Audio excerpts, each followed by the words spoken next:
It all began on a stormy Tuesday. Ben stood over the laundry basket, fuming. "Where are all my socks going?" he groaned, pulling out another lonely red one. Mum shrugged and said, "The washing machine must be hungry again." Ben wasn't buying it. He had counted 7 missing socks this week alone. That's 1 per day. That night, under the glow of his dinosaur nightlight, Ben heard a strange sound. "Whir chomp! Whir chomp!" It came from the laundry room. Ben crept down the hall, heart thumping. He peeked inside and gasped. His socks were dancing in a circle, led by a striped one with a tiny cape. "I'm Captain Sock," the striped leader declared.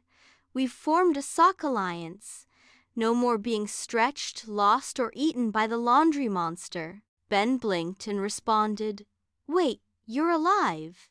Captain Sock nodded and replied, "We were silent for years, but no more. We've had enough. We're going in to stop the beast." "In where?" Ben whispered. Captain Sock pointed dramatically to the humming washing machine and said, "The sock eater lives inside. It's time we end this cycle." Ben, still in his pajamas, nodded and said, "I'm coming with you." The socks cheered with excitement. "To the drum of doom!" shouted Captain Sock. With a whoosh, Ben and the socks were sucked into a spinning, sock-sized world, soggy caves, rivers of detergent, and the faint fragrance of lavender softener. They tiptoed into the dark. A deep grrrr echoed. The laundry monster. It was big, fluffy, and covered in odd socks. "Ben's socks!" Captain Sock puffed up and exclaimed, "Monster, no more will you feast on the feet of children." The beast roared and lunged. Ben grabbed a nearby clothes peg. He clipped it to the monster's nose. Snap! The beast squealed and sneezed out socks from every hole. They rained like confetti. "You did it!"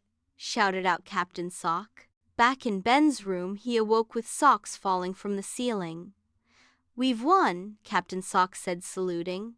"But keep your drawer neat so we never need to rise again." Ben smiled and lined up his socks perfectly. From then on, not a single sock went missing.